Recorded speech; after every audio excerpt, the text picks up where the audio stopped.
시청자 여러분 안녕하십니까? VOA 뉴스투데이 시작합니다. 한국의 문재인 대통령이 유엔 총회 연설을 통해 한반도 종전선언의 필요성을 다시 거론하며 국제사회의 협조를 요청했는데 미국 의회에서는 북한이 비핵화 조치를 취하기 전에 한반도 종전선언을 논의하는 것은 시기상조라는 견해가 지배적입니다. 첫 소식 이조은 기자가 보도합니다. 미국 의회에서는 그동안 한반도 종전선언이 북한의 비핵화 조치 이후 논의될 수 있는 사안으로 지적되었습니다. 의원들은 공화당이든 민주당이든 당적과 상관없이 종전선언이 비록 정치적 선언일지라도 가장 중요한 북한의 구체적 비핵화 조치가 먼저 필요하다는 것입니다. U.S. shouldn't do anything in terms of providing relief until they do that. And when they do that, then we could talk about what we would do. 비핵화 달성을 위해서는 오히려 북한에 대한 압박을 완화해서는 안 된다는 강경한 기류가 큽니다. I think the important part is to make sure that we don't relieve pressure to Kim Jong-un to the point where he doesn't feel like it's necessary to achieve denuclearization. So to continue to give to Kim Jong-un what he wants without any concrete steps or actions on his behalf, I think is a mistake that both the United States and South Korea would be making. 상원 군사위원회 소속 공화당의 댄 설리번 의원은 더 구체적으로 종전을 위해선 북한의 태도를 지적하기도 했습니다. DMZ 비무장지대 38선 근처 북한의 도발적인 병력 배치 문제도 함께 제기돼야 한다는 것이 미국의 관점이라는 것입니다. 민주당이 다수인 하원에선 종전선언을 촉구하는 움직임이 있지만 민주당 내 진보 성향 의원들 중심이라는 한계가 있습니다. 진보 코커스의 대북 어젠다를 주도하고 있는 민주당의 로칸나 하원 의원은 지난해 2월 하노이 회담 직전 한국전 공식 종결을 촉구하는 결의안을 대표 발의했는데 현재 지지 의원으로 47명을 확보했지만 여전히 진보 코커스를 넘어선 의원들의 지지를 얻지는 못하고 있습니다. 칸나 의원은 지난해 한국전 종전선언 결의안을 의회가 매년 무조건 통과시켜야 하는 국방수권 법안에 포함한 형태로 추진해 하원 본회의까지 통과시켰지만 상원과 하원의 최종 조율안에선 제외됐습니다. 칸나 의원은 올해도 국방수권 법안에 한국전 종전선언 촉구 결의 조항과 예멘 내전 개입 중단 조항 포함을 추진할 방침이라고 밝혔지만 종전선언 관련 조항은 이번에도 포함되지 않았습니다. 미국 국무부는 한국 문재인 대통령의 종전선언 추진 발언에 대해 원론적인 입장을 내놨습니다.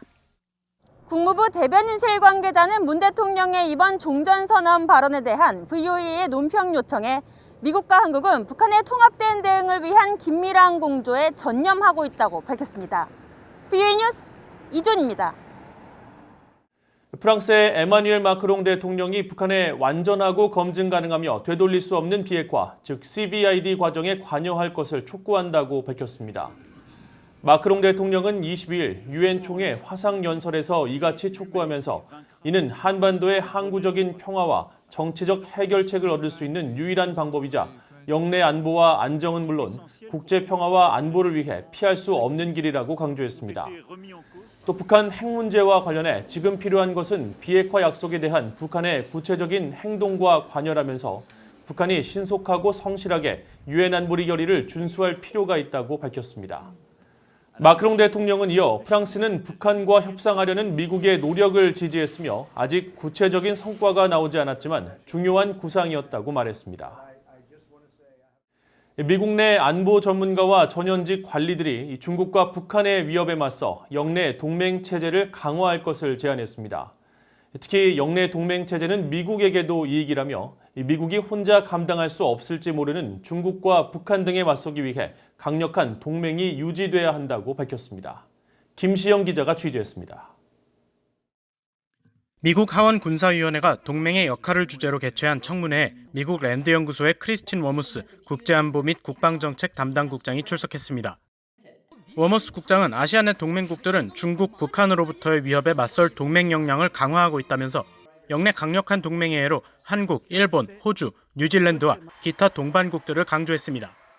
In Asia, our alliances, Australia, New Zealand, Japan, South Korea, and our partnerships with others in the region strengthen our ability to confront a range of threats, whether it is North Korea's growing nuclear weapons and missile program, China's military buildup, and sweeping territorial claims. 앞선 서면 답변에서는 중국과 러시아의 위협이 커지는 상황에서 미국과 동맹은 어느 때보다 서로를 필요로 하고 있다고 지적했습니다. 그러면서 타결되지 못하고 있는 미국과 한국의 방위비 분담금 협상 문제와 주한미군 철수 시사 등 동맹 간 마찰과 불확실성은 부정적 결과를 가져올 수 있다고 밝혔습니다. 이날 청문회에 참석한 엘브리지 콜비 전 미국 국방부 전략군사 부차관보 역시 중국의 위협을 거론하며 미국의 역할과 주한미군의 필요성 등을 강조했습니다. And I think our posture and our alliance with South Korea makes a lot of sense. It's very valuable. We will need a presence there. It does need to adapt in light of the overriding importance on China. 콜비 전 부차관보는 또 동맹 간 훈련은 연합 전력을 실질적으로 배가시켜주는 역할을 한다면서 상호운용성 증대를 통해 중국의 커지는 군사력에 대비해야 하며 영내 개별 국가들은 자체 국방에 더 많은 노력을 할 필요가 있다고 지적했습니다. 애덤 스미스 하원 군사위원장은 북한, 중국 등은 매우 복잡한 형태의 위협을 보이고 있다면서 이를 미국이 혼자 감당할 수 없을지도 모른다고 말했습니다. 스미스 위원장은 그러면서 아시아 지역에서 미국은 한국과 일본 등 다른 동반자들과 함께 강력한 동맹 관계를 구축해왔으며 이는 미국에도 이익을 줘왔다고 강조했습니다. VOA 뉴스 김시영입니다. 북한이 다음 달 10일 노동당 창건일 75주년을 앞두고 대륙간 탄도미사일 ICBM 공장을 보수한 정황이 포착됐다고 미국의 북한 전문 매체 NK뉴스가 보도했습니다. NK뉴스는 22일 민간 위성 사진을 분석한 결과 지난 5월부터 7월 사이 3월 16일 자동차 공장으로 불리는 평남 기계종합공장이 보수된 것으로 보인다면서 지난 6월까지 해당 공장에는 차량 드라이브스루 시설과 중형 차고가 신축됐으며 6월 이후 공장 도로가 재포장되고 공장 단지 내 일부 건물 지붕도 교체됐다고 전했습니다. 또 평안남도 평성에 있는 평남기계종합공장은 북한의 김정은 국무위원장이 지난 2017년 11월 ICBM급 화성 15호의 이동식 발사 차량을 시찰한 시설과 관련된 곳으로 전문가들은 그동안 북한이 ICBM 이동식 발사 차량을 생산하거나 개조할 때 이 시설을 활용해온 것으로 분석해왔다고 설명했습니다. 북한과 중국의 8월 무역 규모가 전달인 7월에 비해 약 65%가 떨어지면서 두 달 연속 뚜렷한 하락세를 이어갔습니다. 중국 해관 총서에 따르면 북한의 지난 8월 중국과의 무역 총액은 7월보다 약 65% 감소한 2,583만 달러를 기록해 지난 4월 수준으로 되돌아갔습니다. 특히 북한의 대중국 수입액은 1,926만 달러로 6월에 8,767만 달러에 비해서는 최대 7천만 달러, 약 80%나 떨어졌습니다. 북한의 대중국 무역은 핵과 미사일 개발에 따른 국제사회의 대북 제재 영향으로 지난 2018년과 2019년 큰 폭으로 떨어졌는데 신종 코로나 바이러스 사태 이후 또다시 무역액이 급감하면서 북한의 경제 상황이 더 악화된 것으로 전문가들은 분석했습니다. 이상으로 VOA 뉴스투데이를 마칩니다. 시청해주신 여러분 고맙습니다.